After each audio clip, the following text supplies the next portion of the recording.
Hello அனைவருக்கும் வணக்கம். ஒரு பதிவு முழு பூசணிக்காவை சோத்துல மறைக்கிறது. இதுக்கு அர்த்தம் உங்களுக்கு தெரியுமா?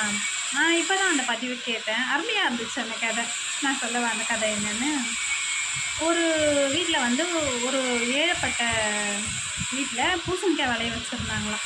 நல்ல பெரிய பூசணிக்காய் ஒன்று அவங்க வீட்டு மேலே விளைஞ்சிருந்தான். அந்த ஊர் ராஜா என்ன பண்ணாராம், அந்த பூசணிக்காய் மேலே அவருக்கு ஒரு கண்ணா. அவரால் கொஞ்சம் மனசு வச்சுருந்தா அந்த ஏழைக்கிட்ட கேட்டிருந்தாலே அந்த பூசணிக்காவை அந்த ராஜாவை கொடுத்துருப்பாங்க.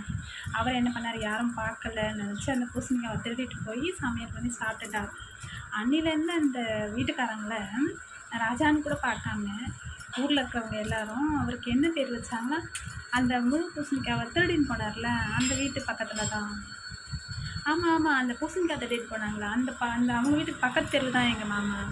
அந்த முழு பூசணிக்காவை திருடிட்டு போனாங்கல்ல, அவங்க வீட்டு பக்கம் போனால் அந்த ஸ்கூல் வரும். இப்படி அடையாளம் சொல்ல ஆரம்பித்தாங்களாம். இது ஒரு தலைமுறை, 2 தலைமுறை, 3 தலைமுறை தாண்டி 4வது தலைமுறைக்கும் அதே பேர் வருதான். ஒரு முறை 4வது தலைமுறையில் ஒரு பையன் வெளிநாட்டில் போய் படிச்சுட்டு வரானா, அவனை பார்த்தோம் அந்த ஜென்ரேஷன் ஆளுங்க என்னன்றாங்கன்னா, அன்றைக்கி பூசணிக்காவை திருடினார்ல அவங்க 4வது கொள்ளு பேரையன் அப்படின்னாங்களாம். அந்த பையனுக்கு வாழ்க்கையை வெறுத்து போச்சான். ஒரு 4வது தலைமுறைக்கு முன்னே ஒரு பூசணிக்காவை திருடினதால எனக்கும் இந்த பேரா அப்படின்னு வருத்தப்பட்டானாம். அப்புறம் ஒரு சாது அந்த ஊருக்கு வந்தாராம், ஒரு முனிவர்னு சொல்லலாம்னு வச்சுக்கோங்களேன். அவர்கிட்ட போய் கேட்டாங்களாம், இந்த பேரை நான் மறைய வைக்கிறதுக்கு என்ன பண்ணணும் அப்படின்னு கேட்டாங்க. அந்த பெரியவர் சொல்லியிருக்காரு, உன்னால் ஒரு 10 பேருக்கு சாப்பாடு போட முடியுமா டெய்லி அப்படின்னு கேட்டிருக்காரு.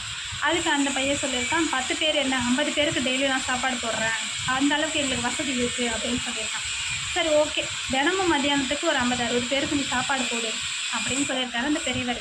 அந்த பையனும் என்ன பண்ணியிருக்கான், டெய்லி ஏழை எளியவங்க, இல்லாதப்பட்டவங்க, கஷ்டப்பட்டவங்களுக்கெல்லாம் ஒரு 50-60 பேருக்கு மத்தியானத்தில் எங்கள் வீட்டில் சாப்பாடு அப்படின்னு கூப்பிட்டு எல்லாருக்கும் டெய்லி சாப்பாடு போட ஆரம்பிச்சிருக்கான்.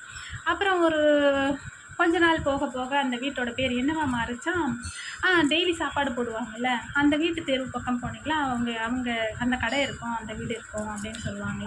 டெய்லி சாப்பாடு போடுறாங்கல்ல அந்த வீட்டு பக்கம் போனால் தான் எங்கள் ஸ்கூல் வரும் அப்படின்னு அடையாளம் சொல்ல ஆரம்பித்தாங்களாம். 4 தலைமுறைக்கு அப்புறம் இவன் 50 பேருக்கு சாப்பாடு போட்ட கொஞ்ச நாள்லேயே அந்த பேர் மறைஞ்சிட்டு டெய்லி சாப்பாடு போடுற வீடு அப்படின்னு ஒரு பேர் வந்திருக்கு.